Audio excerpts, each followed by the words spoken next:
हिंदुस्तान में रहते हैं, हिंदी जानते हैं, लेकिन हिंदी से नफरत करते हैं। कभी कोई हिंदी से नफरत के बहाने अपनी राजनीतिक रोटी सेंकता है, कोई बेगुनाहों पर जुल्म करता है, तो कोई इसी बहाने भाषा विवाद को बढ़ावा देता है।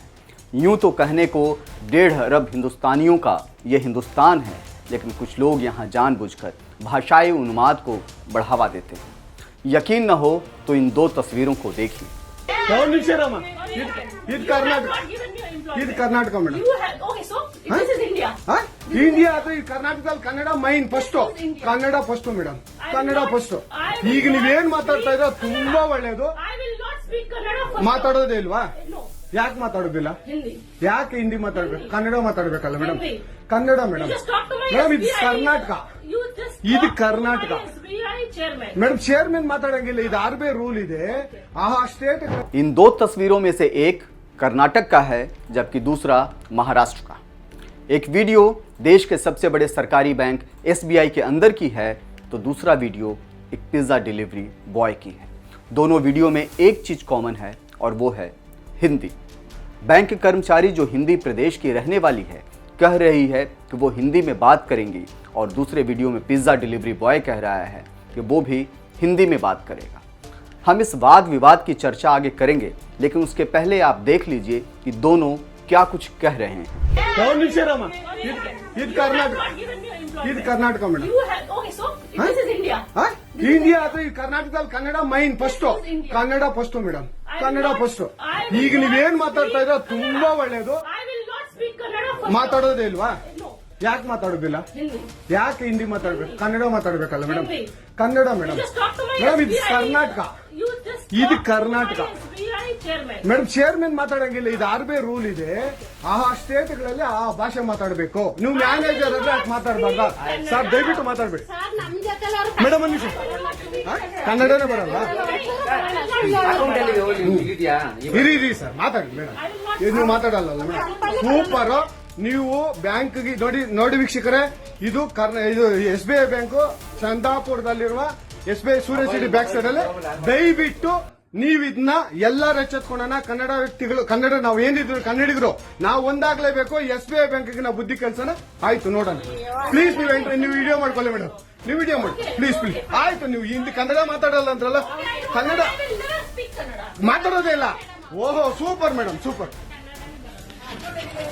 ನೋಡಿ ವೀಕ್ಷಕರೇ ಇದು ಮೇಡಮ್ ಮ್ಯಾನೇಜರ್ ಅವರು ಹೇಳಿದ್ದು ಕನ್ನಡ ನಾನು ಮಾತಾಡೋದೇ ಇಲ್ಲ ಅಂತ ತುಂಬಾ ಉತ್ತಮ ಬಿಡಿ ಸೂಪರ್ क्यों मराठी नहीं इतने थे बट क्यों जबरदस्ती मराठी बोलने का पण क्यों है यहाँ पे कौन बोला इसे हमारा इतना हिंदी नहीं आता तो फिर नहीं ऑर्डर करने का ना हाँ नहीं देने का ना पैसा हाँ ठीक है बोलो बोलो और बोलो धंदा चुकीचा करायचा दिखाओ ना ऑर्डर खराब है तो दिखाओ ऑर्डर खराब है तो दिखाओ ना मेरे को फोन करना पड़ा ना मेरे को तुमको कि ऑर्डर ढंग से मैंने फोन किया था आपको मैंने स्टार्टिंग कॉल किया था मैंने आपको एड्रेस पूछने कंफर्म करने के लिए कॉल किया था संजय पाटिल ना कर फोन हाँ किसको भी करो मैं जब आता नहीं मैम जबरदस्ती मराठी बोलने का तेरा तो हमारे फोन तो कर हाँ बोलो ना मेरा वीडियो नहीं निकालने क्यों मैं तुम्हारा निकाल सकती हूँ बट क्यों ये जबरदस्ती है तू मेरा वीडियो मत निकाल मैं तुम्हारा वीडियो निकालूंगी ये कौन सा जबरदस्ती है हाँ लगाओ ना। भाषाई उन्माद या यूं कहें कि जानबूझकर विवादों को जन्म देना ऐसे समय में यह हो रहा है जब पहलगाम हमले के बाद पूरा देश एक सुर में ऑपरेशन सिंदूर के साथ खड़ा है। ऐसे समय में जब देश को एकजुट होने की जरूरत है तो कुछ लोग जाहिलियत का परिचय देकर देश को भाषा के विवाद में उलझाकर रखना चाहते हैं। हिंदी विरोध के नाम पर कर्मचारियों को धमकाया जाता है, डराया जाता है और हिंदी बोलने पर मजबूर किया जाता है और ये तस्वीरें केवल उसका ट्रेलर भर है। जब पूरे देश में पाकिस्तान से वॉर की चर्चा होती है, जब पाकिस्तान के विरोध की बात होती है, जब दुश्मन को सबक सिखाने की बात होती है, सरहद पार ऑपरेशन सिंदूर चलाया जाता है, ऐसे समय में भाषा का विवाद देश में खड़ा किया जाता है। लेकिन यह भाषा विवाद देश में नया नहीं है। भारत में भाषा विवाद एक जटिल और ऐतिहासिक मुद्दा है जो विविध भाषाओं और सांस्कृतिक पहचान से जुड़ा हुआ है। देश में लगभग 1600 से अधिक भाषाएं और बोलियां बोली जाती हैं, लेकिन इतनी विविधता वाले देश में अगर इतनी भाषाओं को आधिकारिक बना दिया जाए तो फिर काम किस तरह होगा, ये सबसे बड़ा सवाल है और इसका जवाब केवल भगवान के पास ही होगा।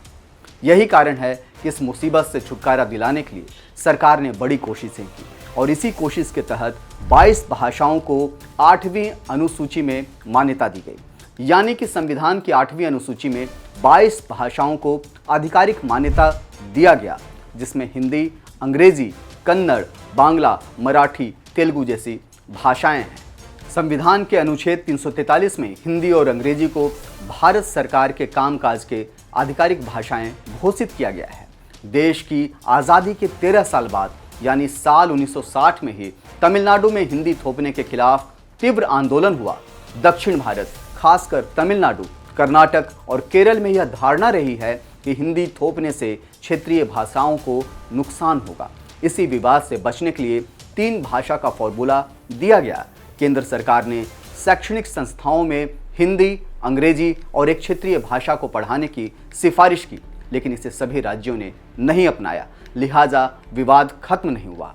भारतीय संविधान का अनुच्छेद 343 कहता है कि केंद्र सरकार की राजभाषा हिंदी यानी देवनागरी लिपि में होगी। साथ ही अंग्रेजी को सह राजभाषा के रूप में 15 साल यानी 1950 से 1965 तक बनाए रखने की बात कही गई थी, लेकिन 1965 में जब अंग्रेजी हटाने की बात उठी तब गैर हिंदी भाषी राज्यों, खासकर दक्षिण भारत के तमिलनाडु में इसका तीव्र विरोध हुआ।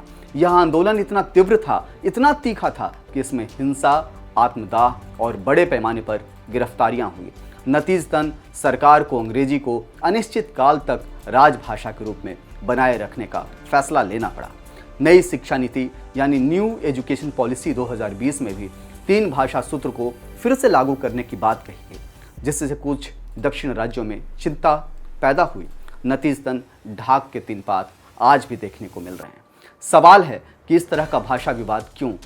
क्या बिना विवाद के भारत को भारत नहीं रखा जा सकता? क्या भाषा विवाद जरूरी है या फिर मजबूरी?